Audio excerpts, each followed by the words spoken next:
સરદાર વલ્લભભાઈ પટેલની 150મી જન્મજયંતિના અવસરે કામરેજ વિધાનસભાની સરદાર એન્ડ 150 યુનિટી માર્ચ પદયાત્રાને વાલક પાટિયા ખાતેથી પ્રસ્થાન કરાવતા આરોગ્ય મંત્રી પ્રફુલભાઈ પાનશેરિયા વાલક પાટિયા લસકાણાથી ડાયમંડનગર પોલીસ ચોકી સુધી 2.5 કિલોમીટરની એકતા પદયાત્રા યોજાઈ વડાપ્રધાન શ્રી નરેન્દ્રભાઈ મોદીના નેતૃત્વમાં કેવડિયા કોલોની ખાતે વિશ્વની સૌથી ઊંચી પ્રતિમા સ્ટેચ્યુ ઓફ યુનિટીના નિર્માણ દ્વારા દેશે સરદાર પટેલને સાચી અંજલિ. આરોગ્ય મંત્રી પ્રફુલભાઈ પાનશેરિયા દેશની એકતાના પ્રતીક સરદાર વલ્લભભાઈ પટેલની 150મી જન્મજયંતિની ઉજવણીના ભાગરૂપે કામરેજ વિધાનસભા વિસ્તારની સરદાર એન્ડ 150 યુનિટી માર્ચ પદયાત્રાને આરોગ્ય મંત્રી પ્રફુલભાઈ પાનશેરિયાએ ફ્લેગ ઓફ આપી પ્રસ્થાન કરાવ્યું હતું. જિલ્લા વહીવટીતંત્ર અને સુરત મહાનગરપાલિકા દ્વારા સરદાર પદયાત્રા શહેરના વાલક પાટિયા લસકાણાથી ડાયમંડનગર પોલીસ ચોકી ખાતે પૂર્ણ થઈ હતી. આ પ્રસંગે આરોગ્ય મંત્રીએ જણાવ્યું હતું કે અખંડ ભારતના શિલ્પી એવા સરદાર સાહેબના એકતાના વિચારો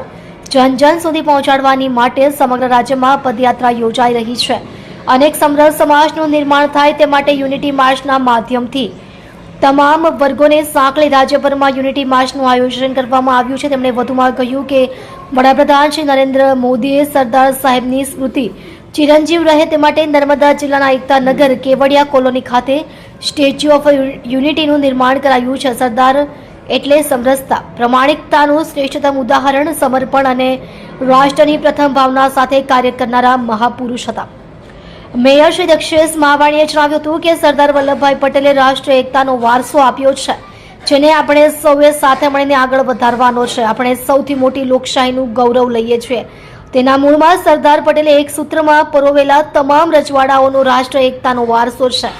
સરદારની દૂરંદેશી અને અથાગ પ્રયાસના કારણે ભારત અખંડ રાષ્ટ્ર તરીકે ઉભર્યું છે. ત્યારે સરદાર સાહેબના યોગદાનને પ્રત્યેક ભારતવાસી પ્રેરણા લે, તેમના આદર્શ, સિદ્ધાંતો અને સદગુણોને જન જન સુધી પહોંચાડવા માટે સૌને અનુરોધ કર્યો હતો. પદયાત્રા બાદ ઉપસ્થિત સૌએ સ્વદેશી ચીજવસ્તુનો ઉપયોગ કરી આત્મનિર્ભર ભારત નિર્માણના શપથ લીધા હતા. આ પ્રસંગે તાલુકા પંચાયત પ્રમુખ, કોર્પોરેટર સર્વ શ્રી વિપુલ મોવલિયા, રૂતાબેન, સ્વાતિબેન, દર્શિનીબેન કોઠિયા, પ્રાંત અધિકારી વી.કે. પીપળિયા, મામલતદાર અગ્રણી ગૌરવભાઈ, શૈલેષ ઇટાલિયા, પાલિકાના અધિકારીઓ તથા મોટી સંખ્યામાં શહેરીજનો ઉપસ્થિત રહ્યા હતા. જોતા રહો શ્રમિકો કી આવાજ ન્યૂઝ ચેનલ. રિપોર્ટર શ્રીરામ સિરસાટની સાથે.